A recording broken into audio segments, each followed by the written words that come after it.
Link group पे डाल दो।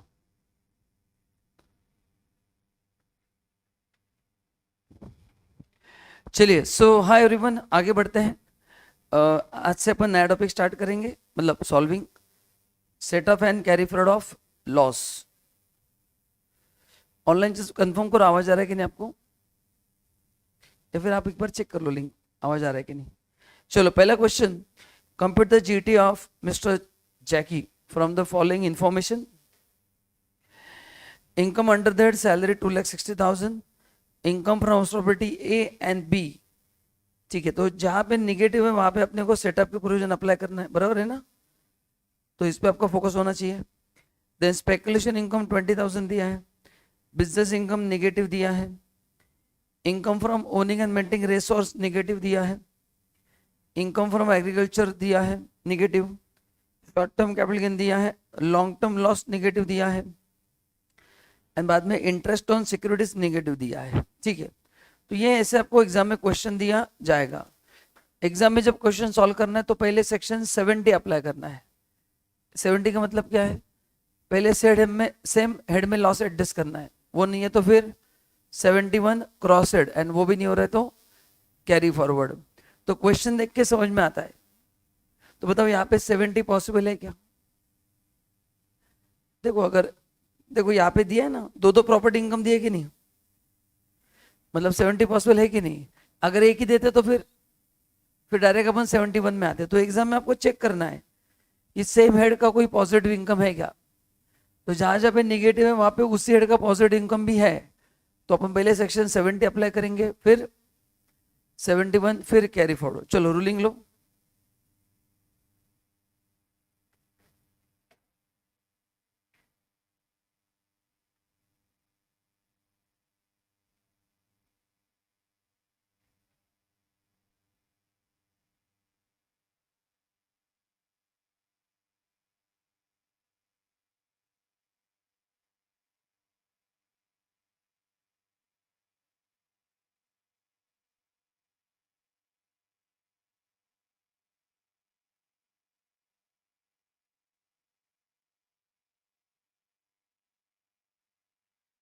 रुपीज के 3 कॉलम करना है, दो भी चल सकते हैं, दो करो कोई प्रॉब्लम नहीं। अपन ने क्लास में शायद 3 कॉलम से किया था, आई एम नॉट श्योर। दो कॉलम्स भी कर सकते, कोई इशू नहीं, दो ही कॉलम करो। चलो,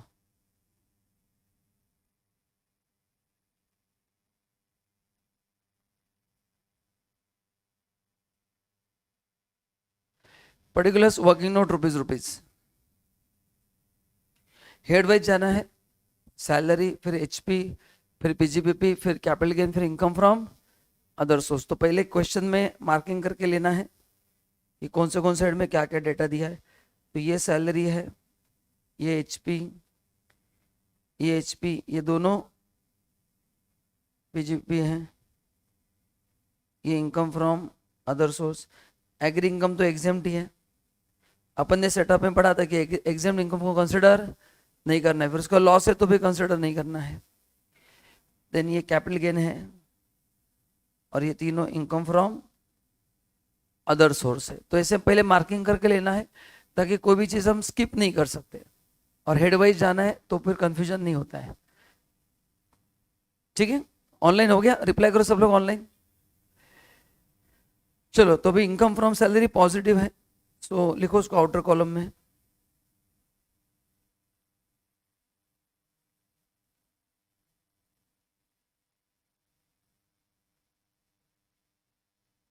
इनकम फ्रॉम सैलरी 2,60,000। आज हो जाएंगे अपलोड, कल का लेक्चर। देन दूसरा है income from house property,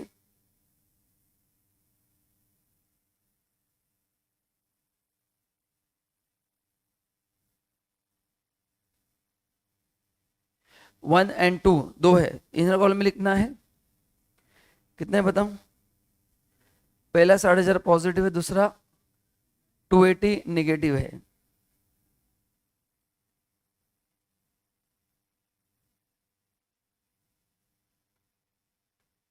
negative answer को इनर कॉलम में रखना है, पॉजिटिव आंसर को सेकंड बार कॉलम में रखना है, क्योंकि इसका अपने को बाद में सेट ऑफ करना है अंडर 71। फिर मैं लिखूंगा पीजीबीपी। ऑनलाइन हो गया?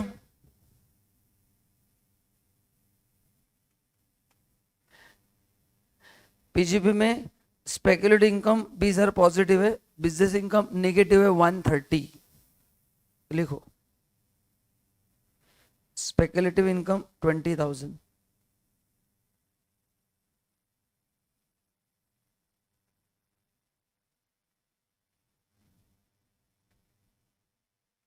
स्पेकुलेशन इनकम 20,000 एंड दूसरा बिजनेस इनकम निगेटिव है 1,30,000। बोलो, तो बिजनेस इनकम जो है it can be set off, अपन ने पढ़ा था बिजनेस इनकम स्पेसिफाइड से भी होता है और स्पेकुलेशन से भी होता है ना। बिजनेस इनकम दोनों, पीजीबी में 3 इनकम आते हैं, स्पेकुलेशन, स्पेसिफाइड एंड नॉर्मल।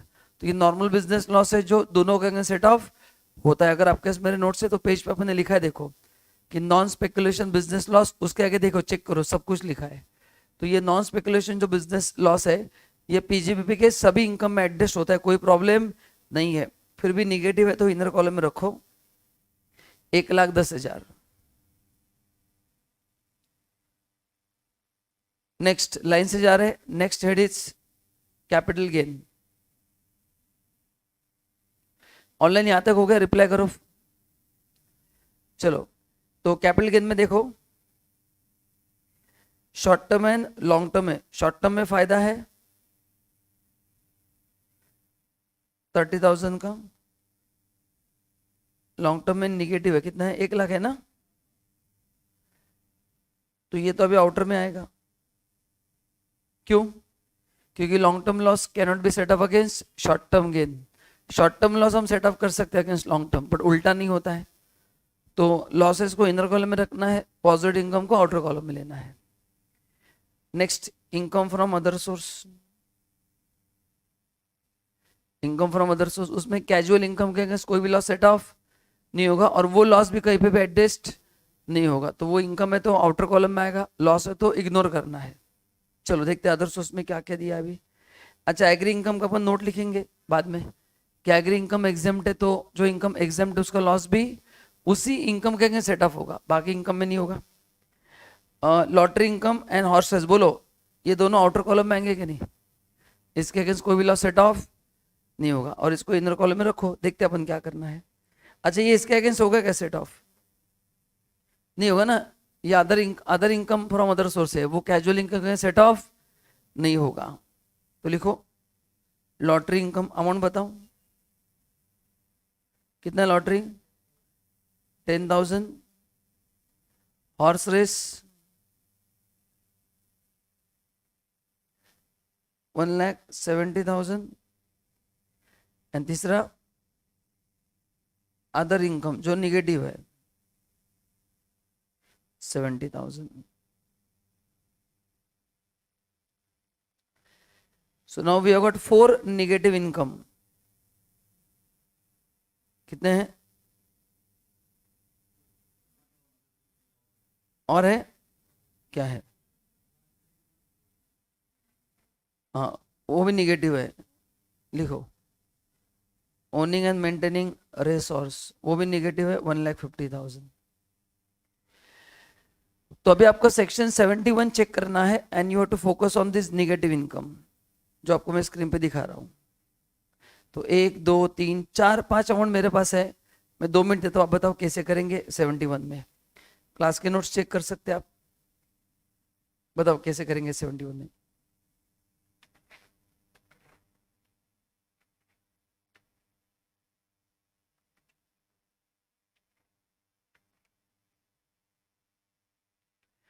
अपन ने कुछ तो पढ़ा था 71 में, तो एचपी लॉस देखो कहाँ पे एडजस्ट होता है। 71 HP loss can be set up against any income except casual income, तो ये 220 बाहर कहीं पे भी सेटअप हो सकता है। देन बिजनेस लॉस के लिए क्या पढ़ा था अपन ने? Business loss can be set up against any income except salary and casual income. Long term loss के बारे में क्या पढ़ा था? वो सेटअप होता है, वो कैरी फॉरवर्ड में जाएगा, कैरी फॉरवर्ड में जाएगा, है ना, तो ये कैरी फॉरवर्ड में जाएगा। अच्छा, अदर इनकम, अदर इनकम का लॉस भी सेटअप होता है except casual income. And owning and maintaining भी क्या होगा? कैरी फॉरवर्ड में जाएगा। तो बोलो इसमें से कौन से दो लॉस कंपलसरी कैरी फॉरवर्ड में जाएंगे? कौन से? हाँ, तो इन दो, मतलब इस क्वेश्चन में जो ये दो है उसके लिए क्रॉस सेट ऑफ अलाउड नहीं है, इसका नोट आएगा कि ये कैरी फॉरवर्ड होंगे, बराबर है। अभी बचे तीन, कितने बचे? तीन, 70,000 एक बच गया, ये बचा है, उसके बाद एक 10 बचा है और उसमें 2 20।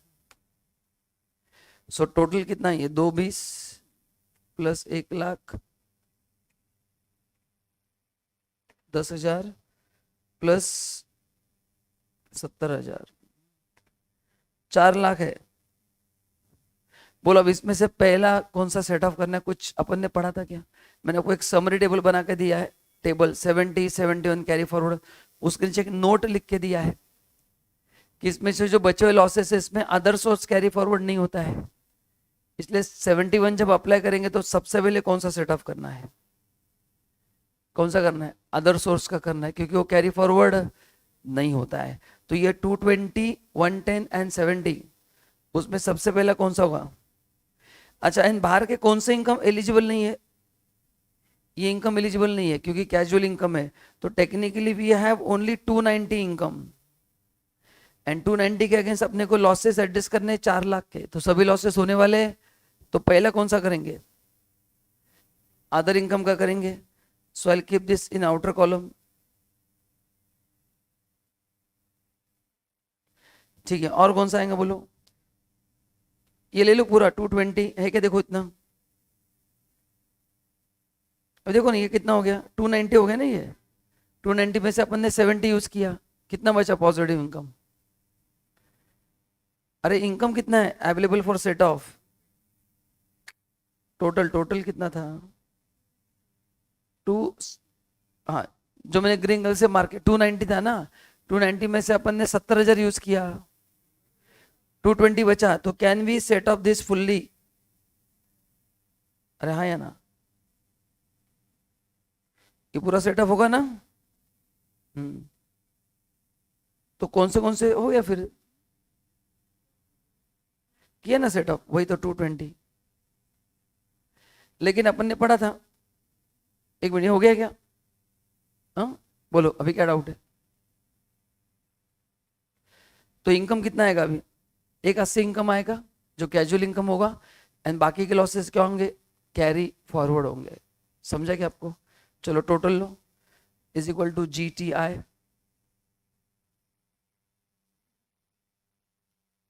1,80,000। Working note number 1, losses to be carried forward, business loss जाएगा 1,10,000 का, बराबर ना?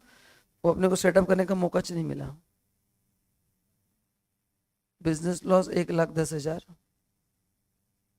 Long term capital gain 1 lakh, क्योंकि वो सेटअप नहीं होता है। एंड तीसरा owning and maintaining resource 1,50,000। Check करो सभी लॉसेस का डिस्कशन हो गया क्या अपने क्वेश्चन में?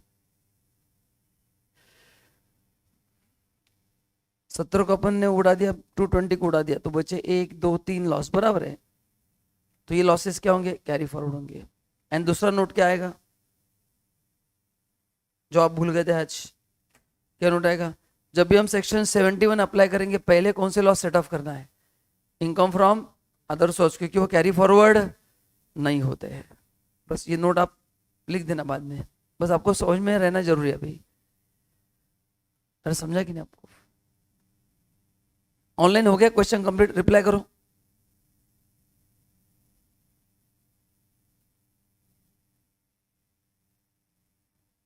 तो दूसरा नोट क्या आएगा? while applying section 71, first adjust loss under that income from other source, but income from other source में कौन से? कैजुअल नहीं, ओनिंग नहीं, बचे हुए, because as it cannot be carried forward, as it cannot be carried forward.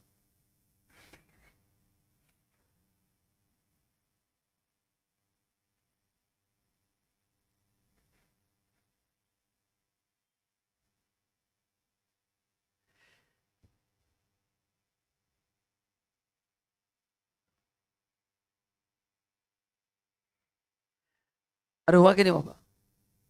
हो गया? चलो next question. Mr. Arun is running several businesses since last so many years. From the following details, compute his taxable income. Readymade garments का business है, current year का income 1 lakh है, उसके brought forward पुराना losses है 17-18 के 2,30,000. उसने सेम बिजनेस कंटिन्यू किया है. Year of discontinuation of business no not applicable. ठीक है, मतलब बिजनेस डिसकंटिन्यू नहीं किया ना, यहाँ पे ऐसे मतलब यहाँ पे नो ही होगा. सेम बिजनेस अगर कंटिन्यू किया है तो डिसकंटिन्यू होगा क्या? या तो बिजनेस चालू रहेगा या तो बंद रहेगा. सेकंड लास्ट कॉलम में क्या पूछा है? वही बिजनेस कंटिन्यू किया है क्या? हाँ. तो अगर वही बिजनेस कंटिन्यू किया है तो वो डिसकंटिन्यू हो सकता है क्या? नहीं. तो बाजू में नो आएगा. समझा पहले टेबल कैसे दिया है? सेकंड, अच्छा इस ईयर का मतलब क्या है? ये 17-18 का है, ये उसके 8 साल ही आगे एडजस्ट होता है. अपन ने क्लास में कहा था कि इसमें आपको 8 साल जोड़ना है. अगर 8 साल में 23-24 आ रहा है तो ही क्लेम करना है, तो क्लेम नहीं करना है. रिटेल ऑफ कॉस्मेटिक 80,000 है, उसमें 150 ब्रॉड फॉरवर्ड लॉस है, 170 एंड 50,000 अनएब्जॉर्ब्ड है. बताओ ये 3-4 सेटअप होगा क्या? नोट आएगा उसका? नोट आएगा क्या कि 8 साल खत्म हो चुके हैं तो ये लॉस एडजस्ट, क्योंकि 3-4 है, उसमें अगर 8 साल ऐड करेंगे तो 11-12 तक एडजस्ट हो सकता है. अभी अपन प्रीवियस ईयर 23-24 में है. अच्छा ये एग्जाम में चेक करो पीवाई वाई क्या दिया है. यहाँ पे कुछ नहीं है तो मैं पीवाई एज्यूम कर रहा हूँ. 17-18 पीवाई मैंने एज्यूम किया, एवाई नहीं दिया नहीं ना. हाँ तो ये year to which loss relate मतलब मैं एज्यूम कर रहा हूँ प्रीवियस ईयर है वो. अच्छा अनएब्जॉर्ब डिप्रेशन होगा, एडजस्ट होगा, उसके लिए कोई टाइम लिमिट नहीं है. तीसरा, wholesale sale of toys, current income 0 है, 20-21 का लॉस 80,000 है, बिजनेस डिसकंटिन्यू हुआ है कब? उसी साल में हुआ है.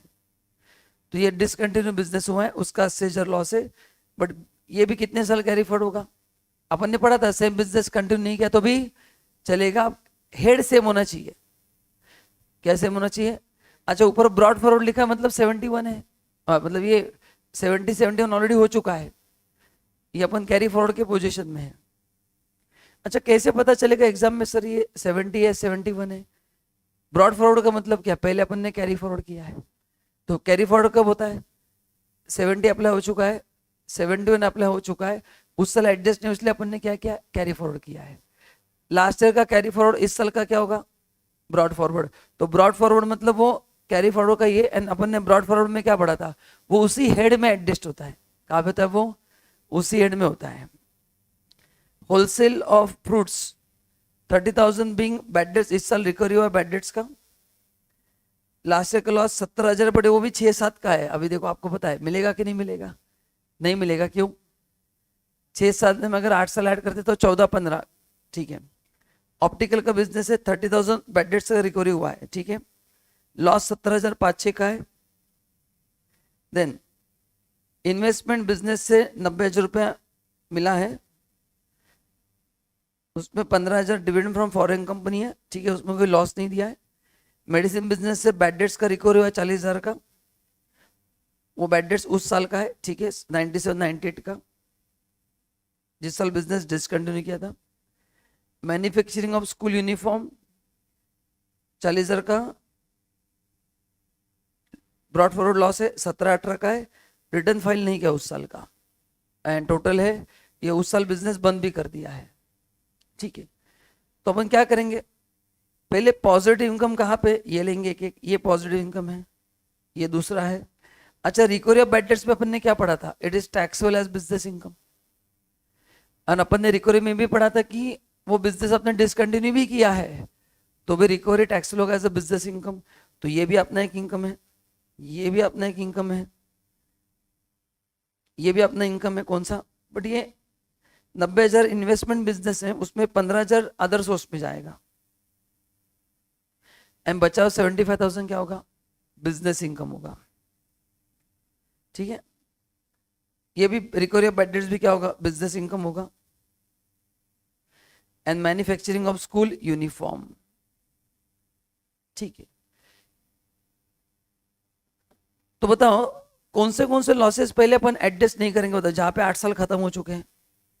ये खत्म है क्या? बोलो, ये खत्म है. क्यों? ये भी खत्म है क्या? मतलब कि अगर क्वेश्चन आसान हो जाएगा आपको सॉल्व करना, जो लॉसेस काम के उसको मैं उड़ा दूंगा। ठीक है, अभी देखो ये जो 40,000 का लॉस हुआ है ये 17-18 का है, बट उस साल का रिटर्न फाइल नहीं किया है। अपन ने डायग्राम बनाया था कि अगर हमने रिटर्न फाइल नहीं किया तो लॉस कैरी फॉरवर्ड नहीं होगा। सेटअप 70-71 का मतलब रिटर्न फाइल ही नहीं किया है, बट वो तो 17-18 में हो चुका रहेगा ना। सेटअप कब होगा? 17-18 में ना। अभी अपन 17-18 में किया तो ये भी गया। ये क्यों गया? क्योंकि 17-18 का आपने रिटर्न फाइल नहीं किया है, तो रिटर्न फाइल नहीं किया तो कैरी फॉरवर्ड, हाँ तो तुमने दिखाया है तो कैरी फॉरवर्ड नहीं होगा तो सेटअप भी नहीं होगा। तो बताओ पहले ये समझा कि आपको ये 4 लॉसेस क्यों हट गए? बताओ 170 क्यों हट गया? हाँ 8 साल खत्म हो चुका है, करेक्ट। 80,000 क्यों हट गया? 80 नहीं, 17,000 क्यों हट गया? 8 साल खत्म हो गए। देन नेक्स्ट और एक जो था ऑप्टिकल बिजनेस का, वो भी क्यों हट गया? 8 साल खत्म हो गए, ठीक है। और 40,000 क्यों हट गए? क्योंकि रिटर्न फाइल नहीं हुआ है, तो उस साल 70-70 का बेनिफिट 2017-18 में लिया रहेगा, कैरी फॉरवर्ड का खेल खत्म हो गया। तो ये क्लियर है क्या? तो बचे कौन से इनकम जो अपने को सेटअप करना है? लॉस ये एक बचा, ये एक बचा है, तो 230 बचा है, 50 बचा है, 80 बचा है, खत्म। 3 ही है, बाकी कुछ है नहीं। अरे हाँ या ना? समझा कि आपको क्या नहीं समझा? चलो रूलिंग लो। क्या नाम है बंदे का? Mister Arun, take ruling. Online समझा के जरा रिप्लाई करो।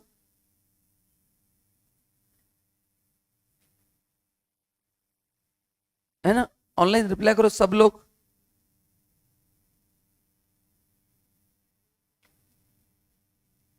अरुण नाम है बेचारे का, ठीक है।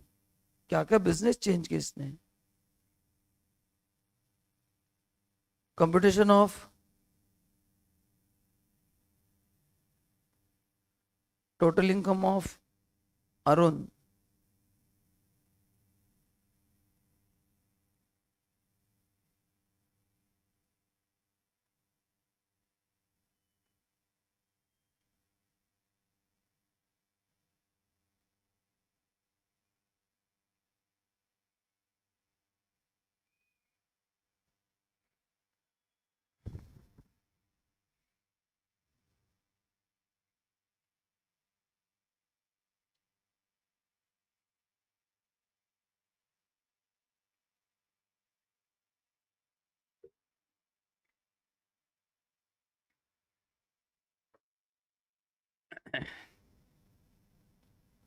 चलो करेंगे स्टार्ट।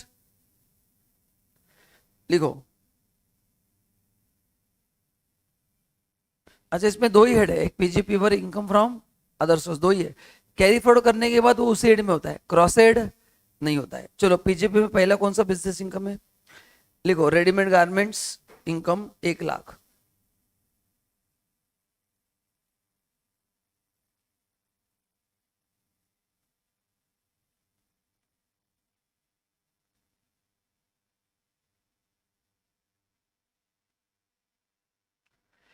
Readymade garment 1 lakh. चलो 17-18 का लॉस, इसमें 7-8 साल ऐड करो, चेक करो। अपना प्रीवियस ईयर 23-24 है, 17-18 का है उसको काउंट नहीं करना, उसके अगले 8 साल में 23-24 है क्या बताओ? है ना? तो क्या करना है, 17 में 8 ऐड करना है, 17 + 8 25 आता है, मतलब 25-26 तक मिलेगा। अपन 23-24 में है, बट 230 है, तो अभी कितना एडजस्ट होगा? 1 लाख ही होगा ना। देखो less brought forward loss of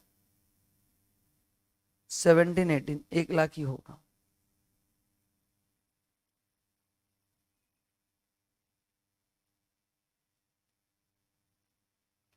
मतलब यहाँ पे मैं निगेटिव लिख के रखता हूँ अभी भी, एक यहाँ पे मैं पूरा लिखता हूँ 230, मतलब ये 130 मेरे को दिखाने के लिए ये मैं क्यों लिख रहा हूँ, क्योंकि बाकी जगह पे किधर है तो एडजस्ट करना है ना। 130 हेड तो पीजीवीपी है ना, जहां जहां पे पॉजिटिव इनकम अपन एडजस्ट कर सकते हैं, सेम बिजनेस कंटिन्यू करने की जरूरत। तो ये जो लॉस है रेडीमेड गारमेंट्स का, नीचे जो अलग अलग बिजनेस है कहीं पे भी एडजस्ट हो सकता है। चलो सेकंड बिजनेस कौन सा है? Retail of cosmetics.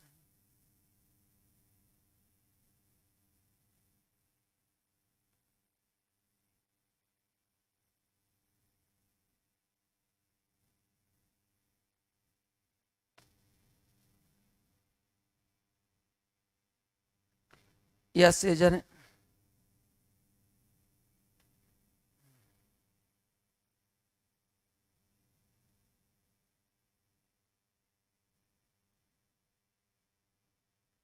बोलो, ये 32 हो सकता है कि नहीं सेट ऑफ?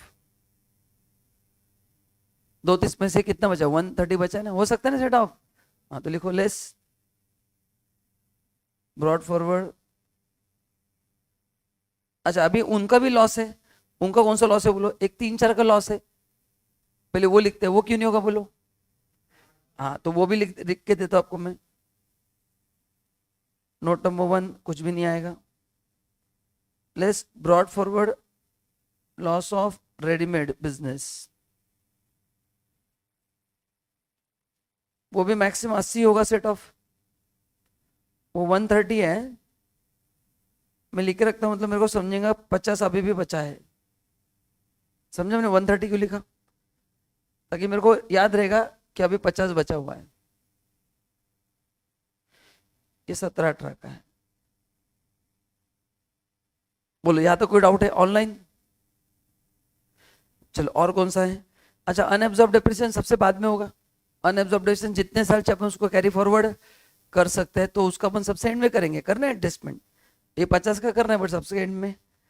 होलसेल टॉयज का 80,000 का लॉस है, 21-22 का है, 20-21 का। 8 साल में आएगा कि नहीं आएगा? आएगा। तो होलसेल टॉयज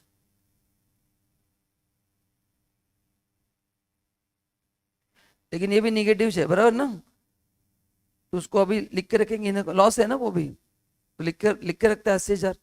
तो अभी 2 लॉसेस अपने को सेट ऑफ करना बाकी है। 50 का पेंडिंग है, 80 का पेंडिंग है। लेट्स सी, आगे जाते हैं। तीसरा बिजनेस कौन सा है next? Wholesale fruits, wholesale of fruits. अच्छा, बैड डेट्स कौन से साल का फर्क नहीं पड़ता है, bad debts is always taxable. तो होलसेल ऑफ फ्रूट्स लिखो।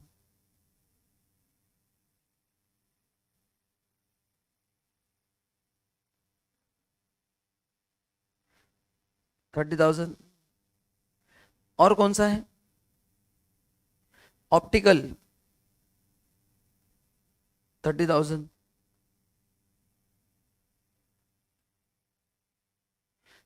अच्छा, ये रिकवरी ऑफ बैड डेट्स को बिजनेस इनकम ही मानते हैं? बैड डेट्स का खर्चा अपन ने P&L में दिखाया कि नहीं? तो बैड डेट जब रिकवर होता है तो उसका एंट्री होता है bank account debit to bad debts, तो बिजनेस इनकम में आता है। तो उसको इसलिए, मतलब आप चाहे तो ब्रैकेट में लिख सकते हैं रिकवरी ऑफ बैड डेट्स। कितना ऑप्टिकल बिजनेस से कितना मिला है? हाँ, 30,000। उसके बाद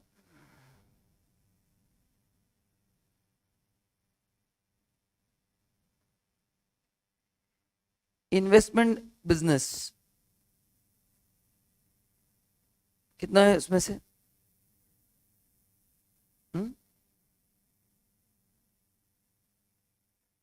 75 इन्वेस्टमेंट बिजनेस। एक सेकंड ना, इसमें 1 मिनट, ये हो गया ना अपना, ये हो गया नहीं, ये दोनों लिखा ना अपन ने। अब ये 3 बाकी है ना। 1 मिनट, ये अपन ने हटा दिया था, बराबर है। हाँ बराबर। तो इन्वेस्टमेंट बिजनेस से अपन कितना लिखेंगे? 75 लिखूंगा मैं। 15,000 कहाँ पे जाएगा? Income from and medicine business से 40,000। मेडिसिन बिजनेस से 40,000। तो लिखो इन्वेस्टमेंट बिजनेस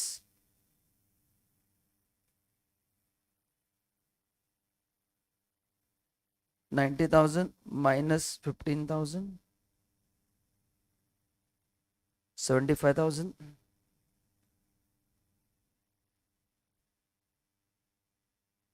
मेडिसिन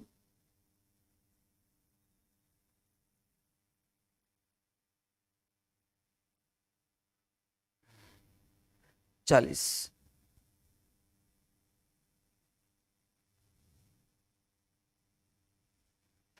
तो बताओ ये सभी लॉसेस यहाँ पे एडजस्ट हो सकते कि नहीं? अभी बिजनेस लॉस ही है ना, कर दो माइनस, ये हो गया अपना फाइनल आंसर बिजनेस इनकम। तो -130 में से हटा दो सभी, क्या है?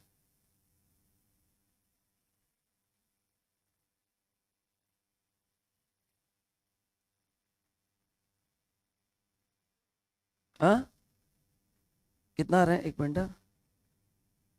30,000 प्लस 30,000 प्लस 75 प्लस 40, +175 -130, मेरा आ रहा है 45,000 बिजनेस इनकम। सही है क्या?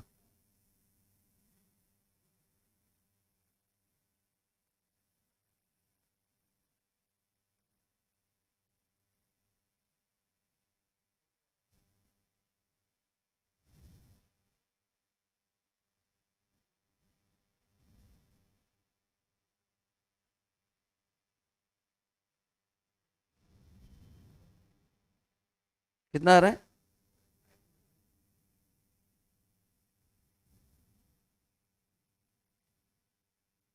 45 आ रहा है ना, और डिविडेंड कितना आएगा अपना 15 60, और अनएब्जॉर्ब डेप्रिसिएशन कितना है?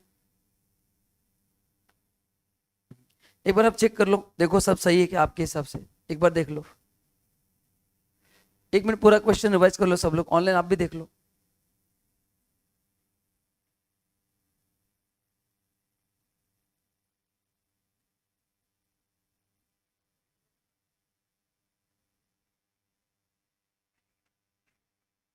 चेक कर लो।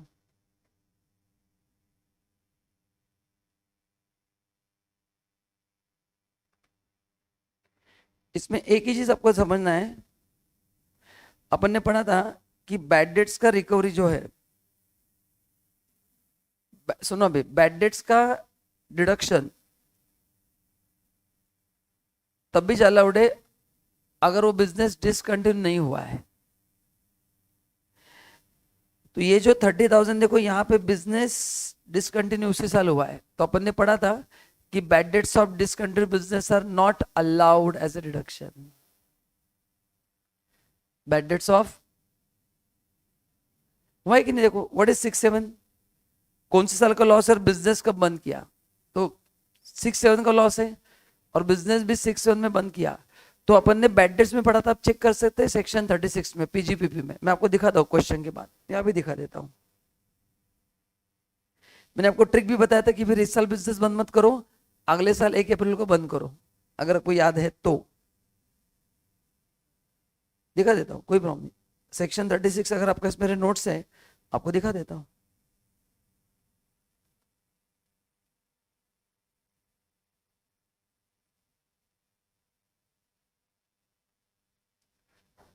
नोट नंबर 4, सेक्शन 36 में note number 4, bad debts of discontinued business is not allowed. तो वो जो 30,000 है अपना गलत हो गया, आपने लिखना नहीं चाहिए। उसका डिडक्शन नहीं मिला तो उसका रिकवरी टैक्सेबल होगा क्या? नहीं, डिडक्शन नहीं मिला मतलब मेरा इनकम उसी साल 30,000 से बढ़ गया है, तो वापस मैं अगर 30 को टैक्स दूंगा तो डबल टैक्स होगा कि नहीं? तो अपने को 30 हटाना पड़ेगा। मैंने अब भी देखा ईयर, समझा आपको? तो उसका वो नोट लिखेंगे कि वो बैड डेट्स कर क्यों टैक्सेबल नहीं होगा, क्योंकि जिस साल का बैड डेट्स था उसी साल बिजनेस क्या कर दिया है, डिसकंटिन्यू कर दिया है। तो अगर आपने बिजनेस उस साल डिसकंटिन्यू कर दिया है तो उसका आपको डिडक्शन, एंड जब डिडक्शन नहीं मिला है तो मेरा इनकम उसी साल से बढ़ चुका है। बैड डेट से इनकम कम होता है कि नहीं? तो वापस टैक्स देंगे क्या आप रिकवरी पे? नहीं। आपको समझा कि नहीं? तो वो 30 को हटा दो।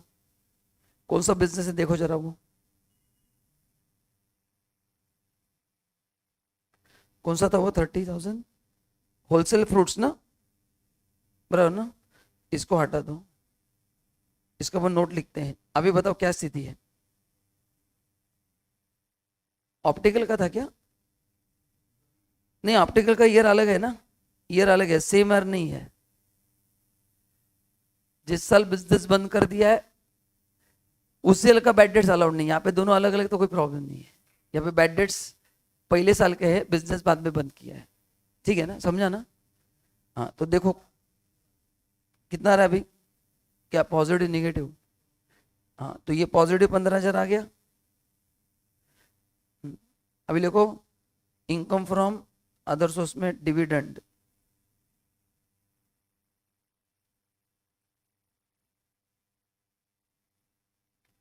$15,000, टोटल हो गया 30,000 plus unabsorbed depreciation can be set off against any income except casual income and salary income.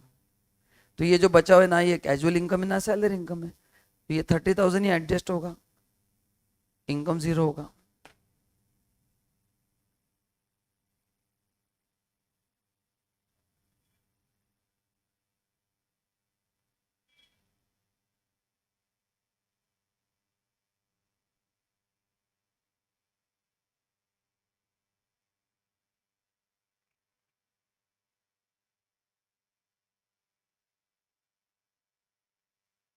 समझे कि नहीं आपको? चलो आगे बढ़ते हैं, नेक्स्ट क्वेश्चन। तो बताइए जरा इस क्वेश्चन में अपन ने क्या क्या नई चीजें सीखी, इसमें क्या क्या नई चीजें अपन ने सीखी इस क्वेश्चन में, मतलब प्रैक्टिस की, सीखा तो सब वही है, क्या है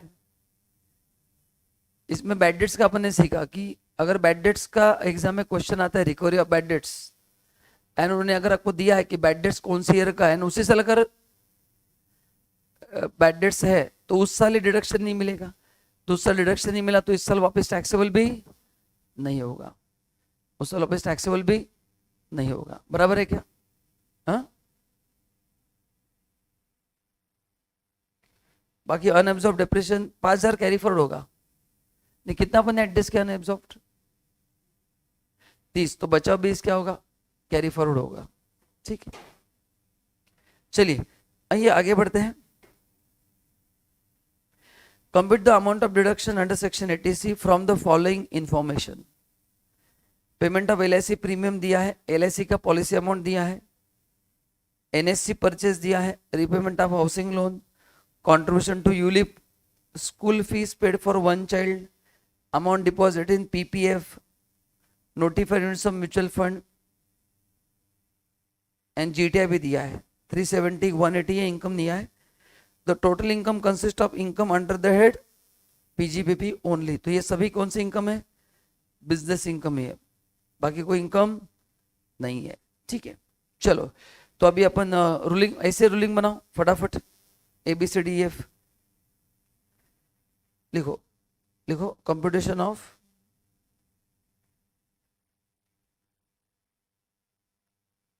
डिडक्शन अंडर सेक्शन 80C।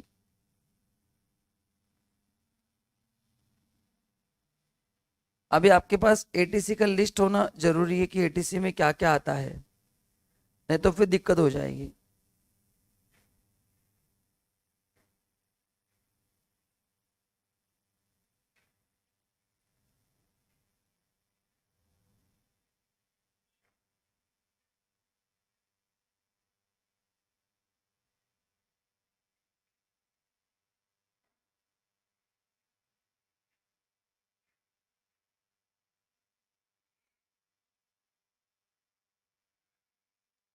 चलो बराबर है क्या?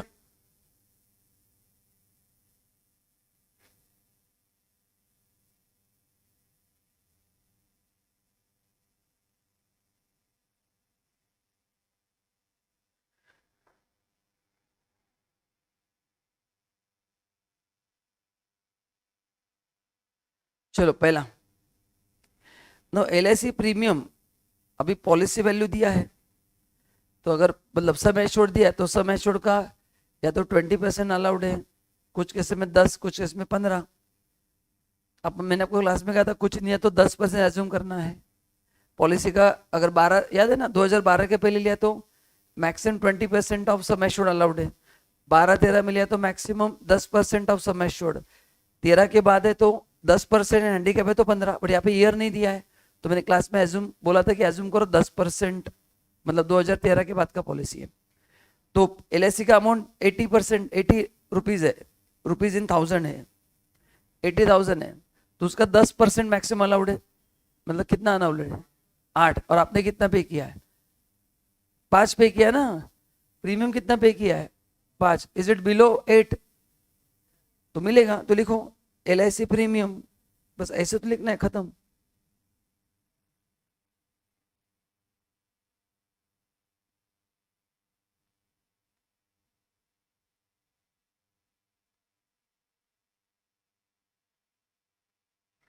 LIC प्रीमियम 5, सेकंड चेक करके बताओ फटाफट। पॉलिसी 70 का है, 70 का 10% कितना होता है? 7। आपने कितना दिया? 8। कितना मिलेगा? 7। इसके बाद में नोट लिख देंगे अपन। ऑनलाइन समझा कि नहीं बताओ? चलो आगे का करो अब फटाफट। नेक्स्ट पॉलिसी कितने का है? 50। 50 का 10% होगा 5। आपने पे किया है 6। मैक्सिमम कितना मिलेगा? 5। नेक्स्ट 40 का 10% 4, बराबर है ना? और आपने कितना पे किया? 8। कितना मिलेगा? 4। नेक्स्ट 50 का 10% 5, आपने पे किया 4, पूरा मिलेगा। यहाँ पे तो पेज नहीं किया है। नेक्स्ट 40 का 10% 4, आपने पे किया 10, 4 मिलेगा। ऑनलाइन समझा के बताओ।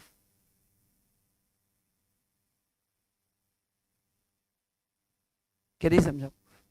तो यहाँ पे एजम्पशन क्या किया कि सम एश्योर्ड दिया, तो हमने क्या एज्यूम किया? पॉलिसी इशूड आफ्टर 2013, एंड जब पॉलिसी 2013 के बाद इशू होता है तो मैक्सिमम डिडक्शन कितना मिलेगा? सम एश्योर्ड का 10% और premium paid which ever is less. तो ये एग्जाम में बाद में नोट लिखना है। कुछ गलत हुआ?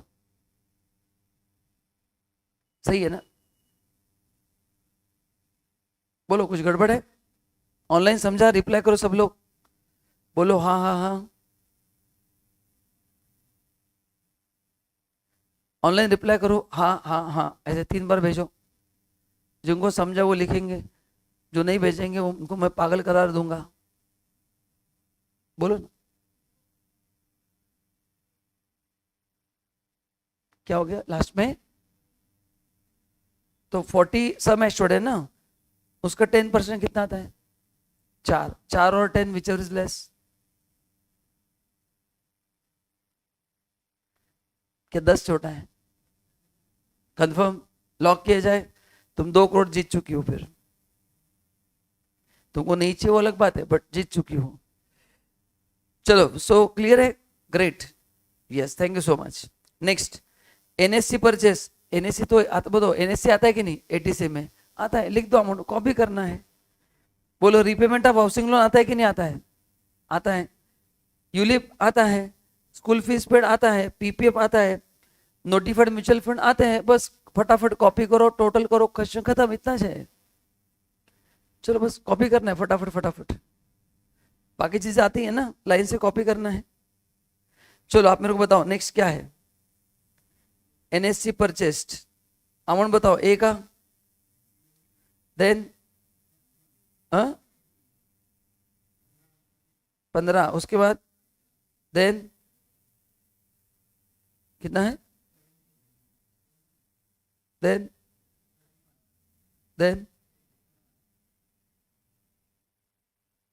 एनएससी में कोई रिस्ट्रिक्शन नहीं है। हाँ ओवरऑल रिस्ट्रिक्शन है, ये टोटल 1.5 लाख से ज्यादा नहीं हो सकता है। तीसरा repayment of housing loan principal amount बोलो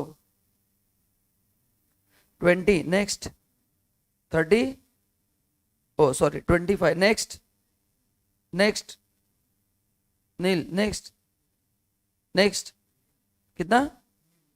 नील 80।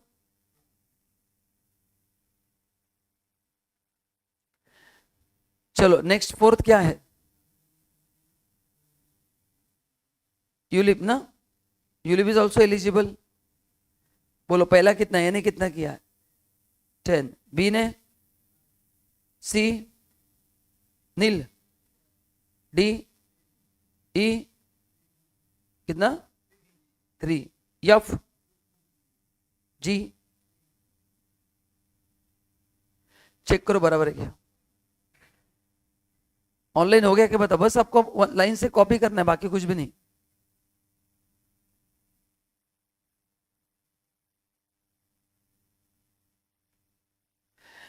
नेक्स्ट 5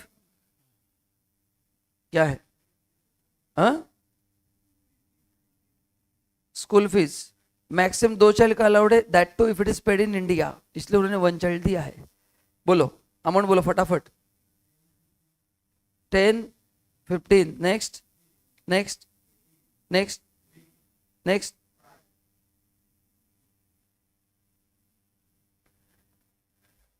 ऑनलाइन हो गया है आपका, सबका लिख के हो गया तक? Are you with me everyone? Next क्या है? लिखो पी पी एफ, बोलो 5, 40, 10,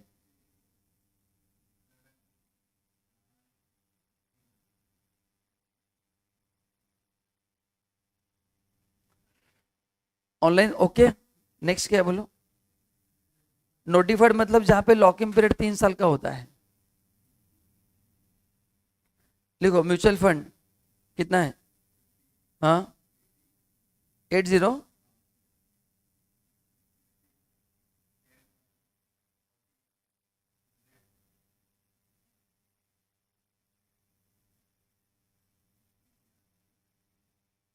इसका टोटल। फिर ये टोटल के ऊपर रिस्ट्रिक्शन क्या है? मैक्स कितना मिलेगा?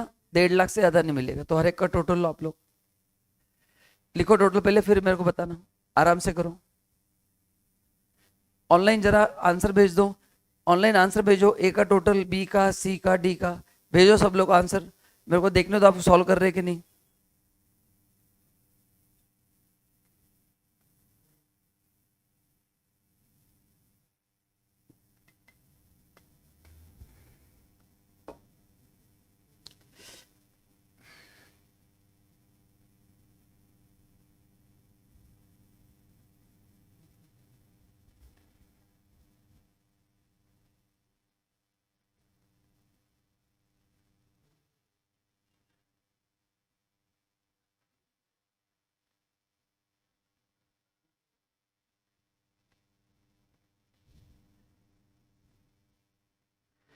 बोलो पहला टोटल कितना आ रहा है? ए का 120,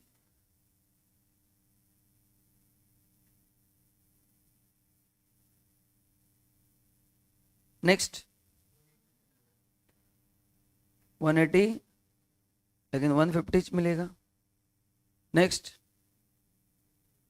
109, लेकिन मैक्स 109 मिलेगा। 55, तो 55 मिलेगा। नेक्स्ट 104,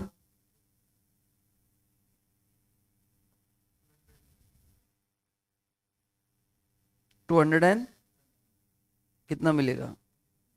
नेक्स्ट 10,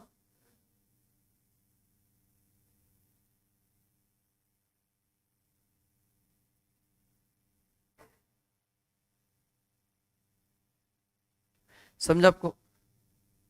ऑनलाइन सब बराबर के चेक करो एक बार, समझा तो यस बोलो, 3 बार हाँ हाँ हाँ भेजो, फिर मैं आगे बढ़ता हूं।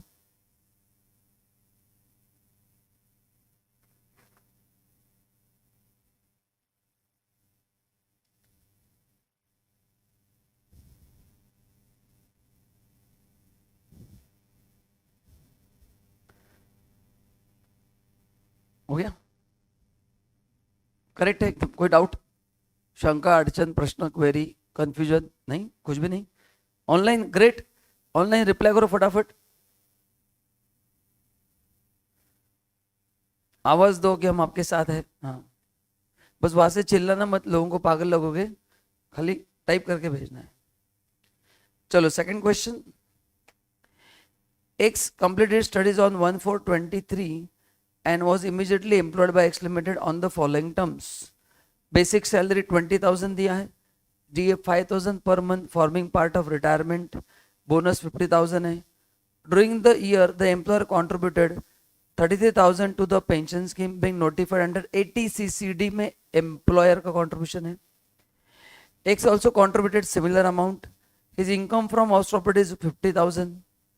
During the year, he contributed 15,000 to pension plan of LIC, PPF 1 lakh, paid LIC premium of 16,000, policy value 120.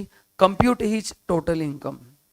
ठीक है, तो पहले अपन टोटल इनकम निकालते, पहले जीटीआई निकालेंगे, फिर बाद में देखेंगे डिडक्शन का। पहले इनकम तो निकालते, इसमें दो ही हेड दिख रहे हैं, एक सैलरी दिख रहा है और एक एचपी दिख रहा है, बराबर है ना। तो चलो, तो give heading competition of total income of mister x. एक पेज इनफ है, छोटा क्वेश्चन, ज्यादा बड़ा क्वेश्चन नहीं है। टेक रूलिंग,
चलो तो एक पेज का रूलिंग लो, ये ना छोटा क्वेश्चन, ज्यादा बड़ा नहीं है।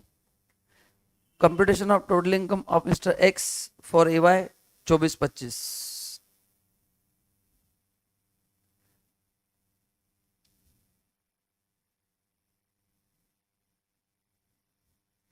अब पूनम वो एलआईसी का नोट तुम लिख देना। अच्छा, फर्स्ट क्वेश्चन का नोट क्या लिखना है बता देता हूँ।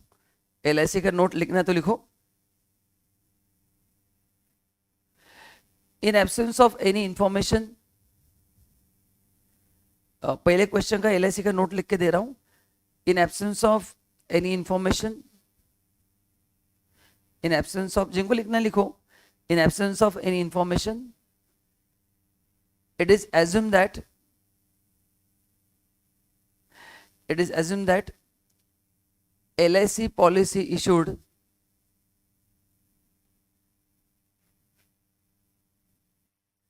it is assumed that LIC policy is issued on or after 1/4/13,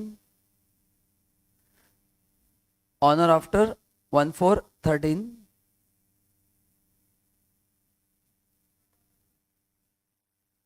लिखा, on or after 1/4/13, therefore maximum deduction allowed under section 80C is 10% of sum assured. Therefore maximum deduction allowed, लिखा, under section 80C is 10% of sum assured, 10% of sum assured। मैंने इस revision में ज्यादा बड़े questions नहीं लिए, छोटे छोटे क्वेश्चन, ताकि मैं मैक्सिमम चीजें कवर कर पाऊँ, इसलिए छोटे छोटे क्वेश्चन, बट बहुत अच्छे क्वेश्चन ले, आप सॉल्व करेंगे तो आपको फील होगा। चलिए आगे बढ़ेंगे क्या? चलो, जय महाराष्ट्र। वो आज ऐड हो जाएगा, कल का लेक्चर आज ऐड हो जाएगा, बोल देता हूँ, हो जाएगा, 2000% हो जाएगा। नहीं हुआ तो कल मैं छुट्टी ले लूंगा। चलो, सो लिखो, इनकम फ्रॉम सिलरी।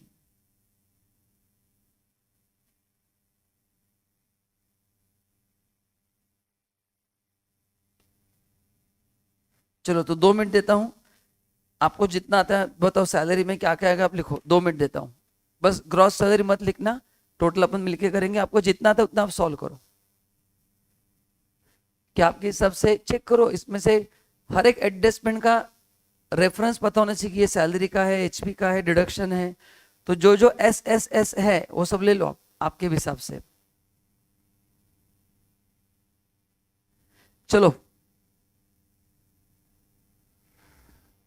जल्दी करो, आराम से।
हो गया।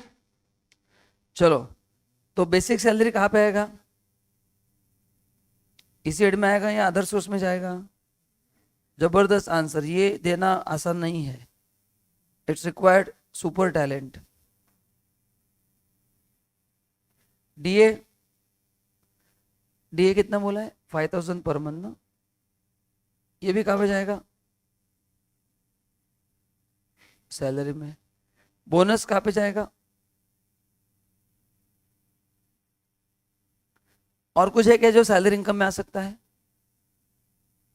कितना ही है? चेक करो एक बार। Employer contribution to N P S, N P S का पीजीपीपी में इतना बड़ा डायग्राम बना के दिया है। पीजीपीपी में मैंने एनपीएस का हाफ पेज का डायग्राम बना के दिया है। एनपीएस के 4 ट्रीटमेंट होते हैं। एम्प्लॉयर के लिए वो खर्चा होता है, अपने लिए इनकम होता है, प्लस 80 सीसीडी में दोनों का डिडक्शन मिलता है। भूल मत जाना। तो लिखो एम्प्लॉयर कंट्रीब्यूशन टू एनपीएस, इसका नोट बनाना पड़ेगा क्योंकि पूरा इनकम नहीं है। उसका फॉर्मूला है बेसिक प्लस डी का 10% है और actual which ever is less. तो नेक्स्ट पेज पे नोट नंबर 1 बनेगा।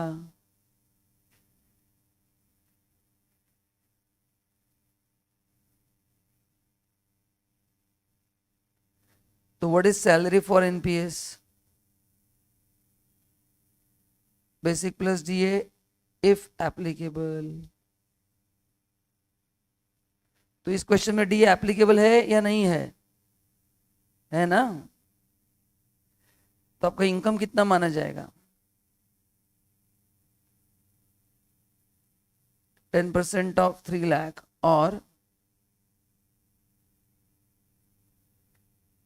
एम्प्लॉयर कंट्रीब्यूशन कितना? 33,000 विच एवर इज लेस।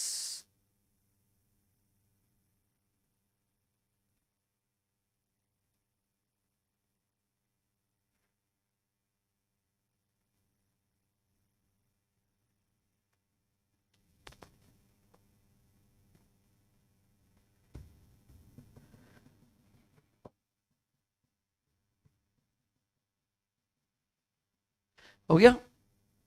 अरे हाँ या ना? तो वो भी ऐड करो 30,000। अभी हो गया ग्रॉस सैलरी।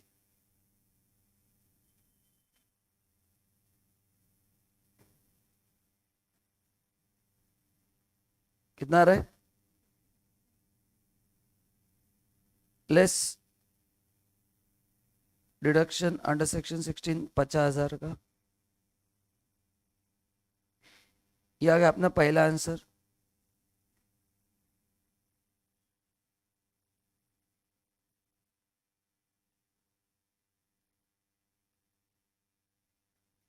$3,30,000।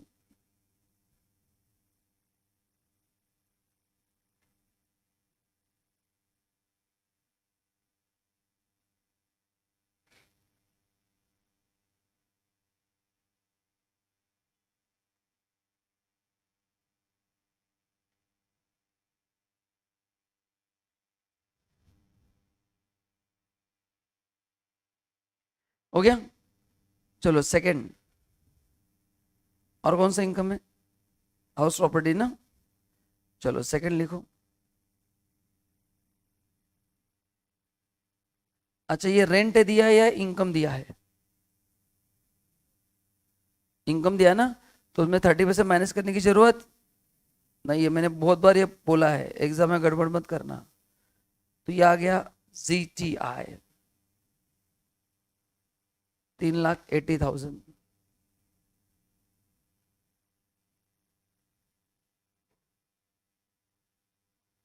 चलो अभी आप डिडक्शन बताओ।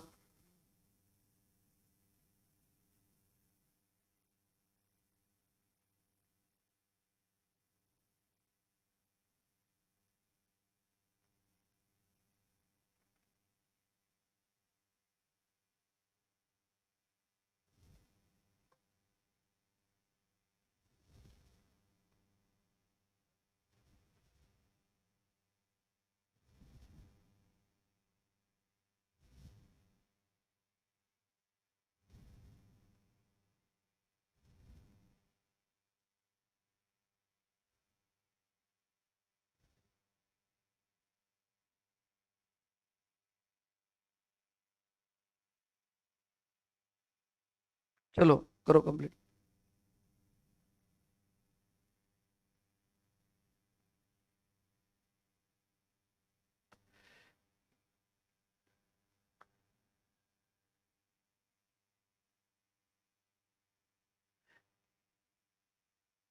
हो गया? कितना आ रहा है डिडक्शन ऑनलाइन? कितना आ रहा है डिडक्शन? कहाँ कहाँ पे इन्वेस्ट किया बताऊं? एक्स ने भी इन्वेस्ट एटीसीसीडी में भी है। और ये कहाँ पे आएगा? एलआईसी कहाँ पे आएगा? एडीसी। पीपीएफ कहाँ पे आएगा? एडीसी। LIC premium. देखो, अभी पेंशन प्लान ऑफ एलआईसी, मैंने कहा था पेंशन प्लान दो जगह पे आता है।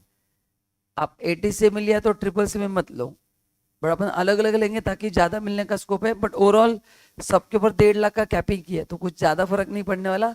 बस एज अ फॉर्मेट अपन अलग लिखते हैं। तो देखो, डिडक्शन अंडर सेक्शन एटीसी। बोलो एटीसी में पहला क्या है? पीपीएफ। इनर कॉलम में 1 लाख। और एलआईसी प्रीमियम आप बताओ, अभी नोट लिख के दिया था। पॉलिसी वैल्यू 1,20,000 है, तो कुछ नहीं है तो 10% मानते हैं ना। तो 1,20,000 का 10% 12,000 प्रीमियम होना चाहिए। आपने 16,000 दिया है तो 12 ही मिलेगा। तो ये टोटल आ गया 1,12,000। इनर में रखो क्योंकि आपने को सबके ऊपर कैपिंग है ना। Less deduction under section 80 triple C. LIC pension fund, ये मैं ऊपर भी ले सकता हूं। मैंने क्लास में आपको मैच कर दिखा था कि दोनों जगह पे है, बट मैं नीचे ले रहा हूं ताकि कुछ फर्क नहीं पड़ता। ऊपर लेंगे तो मैं मैक्सिमम सबके ऊपर 1.5 लाख का लिमिट है। तो एज सच आंसर में इतना चेंज नहीं होगा, बस एक लिखने के लिए अच्छा लगता है। 15,000 less deduction under section 80 CCD. अभी तीनों का मिला के एक 1.5 लाख का लिमिट बैठा देंगे अपन, बराबर ना? बताओ 80 सीसीडी में क्या क्या आता है? ये बंदा सैलरीड है तो खुद का कॉन्ट्रिब्यूशन आएगा यहाँ पे।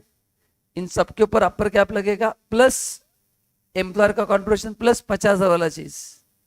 हाँ, तो लिखो ओन कॉन्ट्रीब्यूशन, वो भी कितना मिलेगा? सेम 10% ऑफ सैलरी और actual amount paid which is less 30 मिलेगा, क्योंकि सैलरी भी वही, दोनों का कॉन्ट्रीब्यूशन सेम ही है।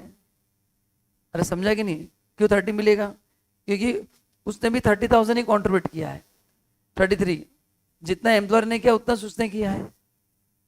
एम्प्लॉयर ने 33 किया, उसने भी 33 किया। सो कितना डिडक्शन मिलेगा? 33,000 और 10% of salary 30,000 which ever is, मतलब उसने 3,000 एक्स्ट्रा किया है जो अपने को 50 के लिमिट में मिलेगा।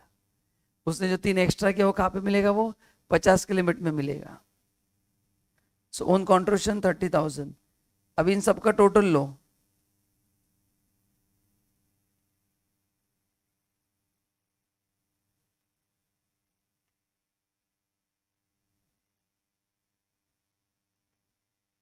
हम्म, 120 157 लिखो। Therefore deduction under section 80 CCE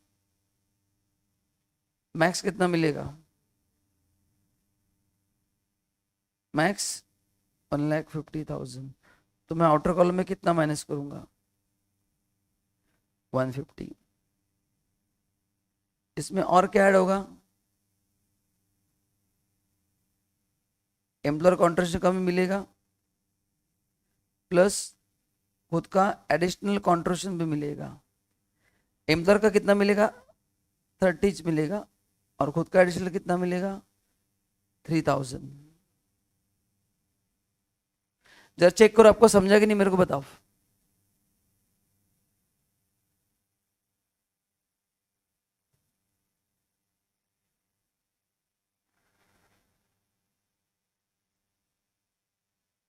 super income है ये आएगा फिर taxable income.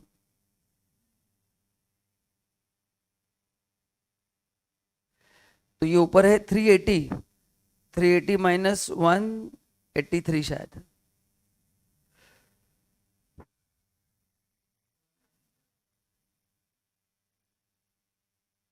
197 is the answer. Check कर लो एक बार ये एडजस्टमेंट, डिडक्शन का पूरा एडजस्टमेंट चेक कर लो। बताओ ऑनलाइन कुछ डाउट्स है तो।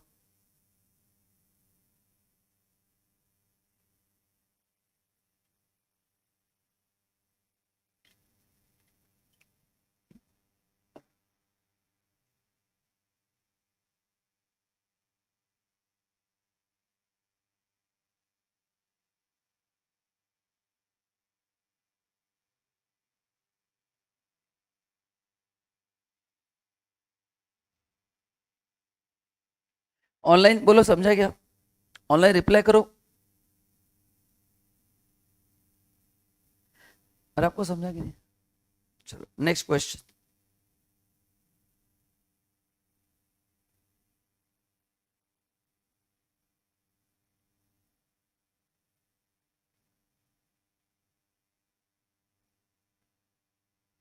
चलो तो ये क्वेश्चन है ऑन 80 EEE। नाउ EEE में क्या है, अगर अपना हाउसिंग लोन सैंक्शन हुआ है कब, 1 अप्रैल 2019 से 31 मार्च 23 या 22, देखो इस समय में अगर अपना हाउसिंग लोन सैंक्शन हुआ है तो आपको एडिशनल 1.5 लाख का बेनिफिट मिल सकता है, बट उसमें कंडीशन है घर का वैल्यू 45 लाख से ज़्यादा नहीं होना चाहिए। सेकेंड थिंग, वो आपके लाइफ का पहला घर होना चाहिए। एंड तीसरा, एक डिडक्शन दो जगह पे क्लेम नहीं करना है, वहां पे 2 लाख अलग क्लेम करना है 24B का, उसके ऊपर अगर एक्स्ट्रा है तो आप यहाँ पे 1.5 लाख तक क्लेम कर सकते हैं। तो अगर आपके नोट्स है तो 80 EEE आपको चेक करना पड़ेगा। तो देखो एसएससी का नाम दिया है, वो भी चेक करना पड़ेगा कि 80 में किसको बेनिफिट है, इंडिविजुअल एचएफ दोनों का एक नहीं चेक करो। डेट ऑफ सैंक्शन दिया है, अमाउंट ऑफ लोन दिया है, stamp duty value of property दिया है, अदर एसेंशियल प्रॉपर्टी यहाँ पे है। तो बोलो डी केस में मिलेगा या नहीं मिलेगा? उसको ऑलरेडी घर है ना, तो और एक घर है तो बेनिफिट मिलेगा क्या? अभी कहा ना, ये अपने लाइफ का पहला घर होना चाहिए।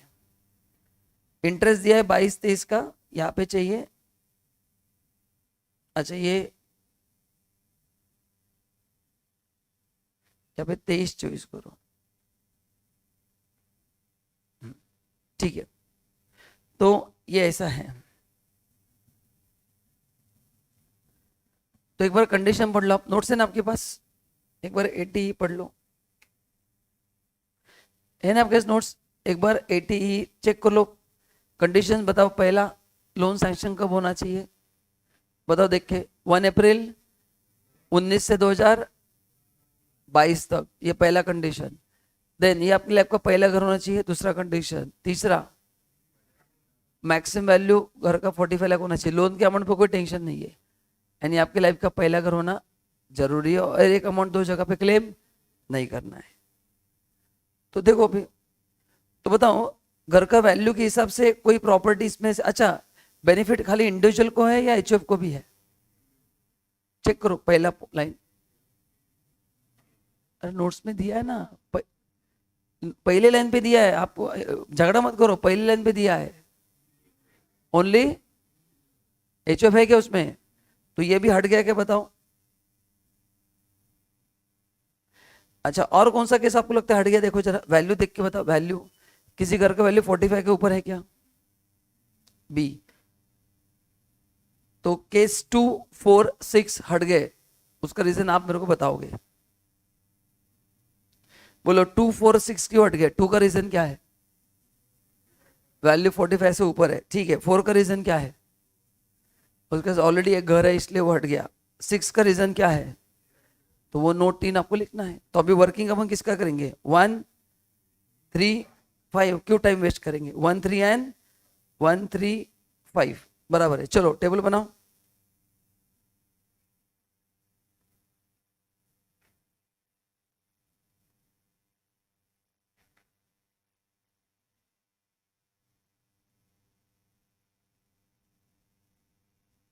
लिखो कंप्यूटेशन ऑफ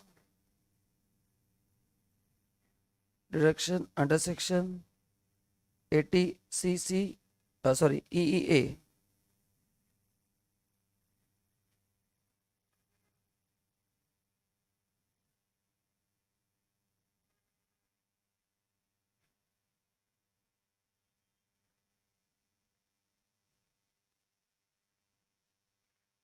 पर्टिकुलर्स कौन से केस अपन डिस्कस करेंगे? केस 1, देन कौन सा आपने उड़ा दिया? केस 1, 3 एंड 5 उतना देखना है। 1, 3, 5, बाकी 2, 4, 6 का अपन नोट लिख देंगे।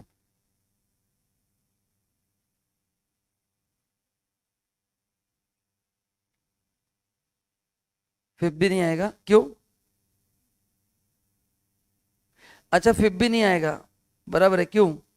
क्योंकि लोन सैंक्शन 2019 के पहले हुआ है, तो फिफ्थ भी नहीं आएगा। तो बचा कौन सा फिर? केस 1 एंड 3, केस 1 एंड 3, तो ठीक है 1 एंड 3 का करते, कोई टेंशन नहीं। तो क्या अभी इंटरेस्ट भी निकल के दिया है ना, लिखो इंटरेस्ट अमाउंट कितना है? कितना है? 1 का इंटरेस्ट 2,20,000 एंड 3 का 1,20,000, बराबर है क्या?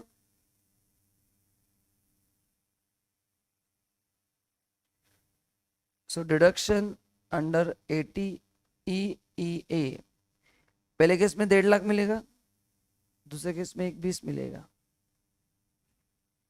अच्छा, केस 1 का जो 70,000 है वो कहाँ पे क्लेम कर सकते हैं अपन?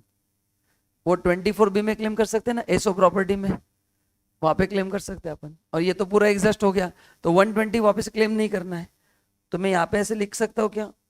Balance interest under section 24B 70,000 claim करूंगा। यहाँ पे अप्लाई नहीं होगा, क्यों यहाँ पे अप्लाई नहीं होगा? क्योंकि इंटरेस्ट अमाउंट खत्म हो गया ना, पूरा बेनिफिट यहाँ पे मिल गया।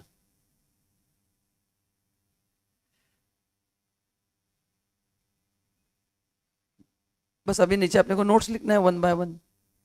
लिखो नोट पहला,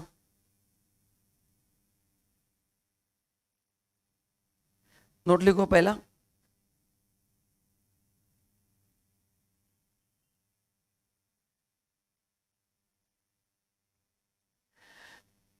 in case 2 deduction is not available, working notes लिखो 1, in case 2 deduction is not available as amount of loan exceeds 45 lakh, as amount of loan exceed 45 lakh, ये हो गया केस 2, हो गया। नाउ नेक्स्ट केस 4 लिखो, deduction is not available in case 4, deduction is not available in case 4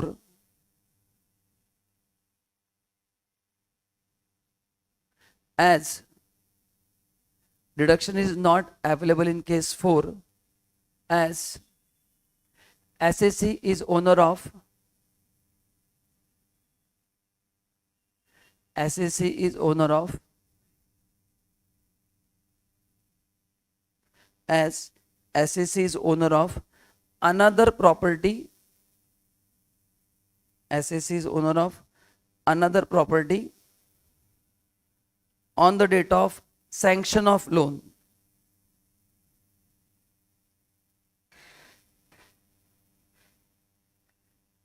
on the date of sanction of loan।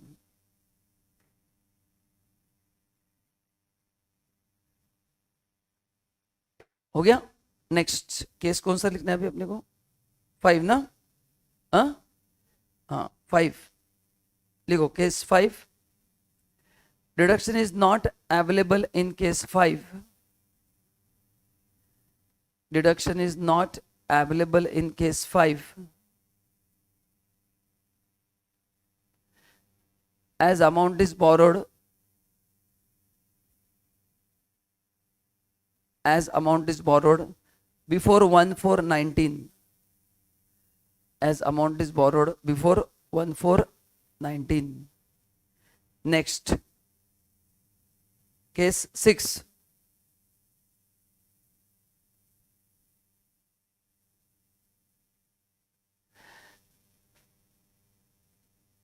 deduction is not available in case 6, deduction is not available in case 6.